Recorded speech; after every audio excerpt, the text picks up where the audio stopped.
മാതാപിതാക്കൾ പ്രായമാകുമ്പോൾ അവർക്ക് ചിലവിന് കൊടുക്കാനുള്ള ഉത്തരവാദിത്വം മക്കൾക്കുണ്ട്. കാരണം ചെറുപ്പത്തിൽ നമ്മളെ വളർത്താൻ അവർ കുറേ കഷ്ടപ്പെട്ടതാണ്. എന്നാൽ വാർദ്ധക്യകാലത്ത് പലരും അച്ഛനമ്മമാരെ മറക്കും. അവർ ചിലപ്പോൾ ബാധ്യതയാകും. കണ്ണൂർ പള്ളിയാമൂലയിൽ വീട്ടുചെലവിന് പണം ചോദിച്ച അമ്മയോട് ഒരു മകൻ ചെയ്ത ക്രൂരതയെക്കുറിച്ച് അറിഞ്ഞാൽ ഉള്ളു പൊള്ളും കേട്ടോ.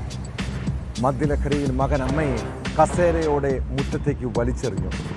ഗുരുതരമായി പരിക്കേറ്റ പള്ളിയാമൂല സ്വദേശിനി ശാന്തയെ കണ്ണൂരിലെ സ്വകാര്യ ആശുപത്രിയിൽ പ്രവേശിപ്പിച്ചിരിക്കുകയാണ്.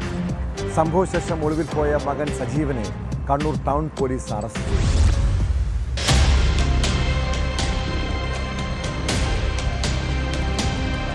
കഴിഞ്ഞ ബുധനാഴ്ച രാത്രി 11ഓടെയാണ് സംഭവം. മദ്യലഹരിയിലായിരുന്നു സജീവൻ. 88 വയസ്സുകാരിയായ സ്വന്തം അമ്മയെ കസേര സഹിതം മുറ്റത്തേക്ക് എറിയുകയായിരുന്നു. വീട്ടുചെലവിന് അമ്മ പണം ചോദിച്ചതാണ് പ്രകോപന കാരണമായി പോലീസ് പറയുന്നത്.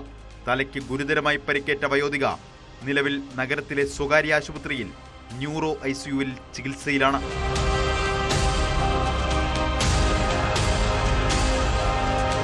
പള്ളിയാമൂല ലക്ഷം വീട് നഗറിലാണ് ശാന്തയും മകൻ സജീവനും ഏറെക്കാലമായി താമസം. സ്ഥിരം മദ്യപാനിയായ ഇയാൾ അമ്മയുമായി കലഹിക്കുന്നതും മർദ്ദിക്കുന്നതും പതിവാണെന്ന് നാട്ടുകാർ പറഞ്ഞു. സംഭവം നടന്ന ദിവസം രാത്രി ഇവർ തമ്മിൽ ഏറെ നേരം വാക്കേറ്റമുണ്ടായി. തുടർന്നായിരുന്നു അമ്മയ്ക്ക് നേരെയുണ്ടായ അക്രമം.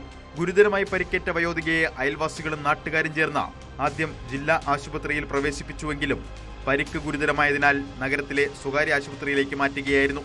സംഭവശേഷം ഒളിവിൽ പോയ പ്രതി ഉച്ചയോടെയാണ് കണ്ണൂർ ടൗൺ പോലീസിന്റെ പിടിയിലായത്. വിശദമായ ചോദ്യം ചെയ്യലിൽ പ്രതി കുറ്റം സമ്മതിച്ചതായി പോലീസ് പറഞ്ഞു. അറസ്റ്റ് രേഖപ്പെടുത്തിയ പോലീസ് വൈദ്യപരിശോധനയ്ക്ക് ശേഷം പ്രതിയെ കോടതിയിൽ ഹാജരാക്കി റിമാൻഡ് ചെയ്തു.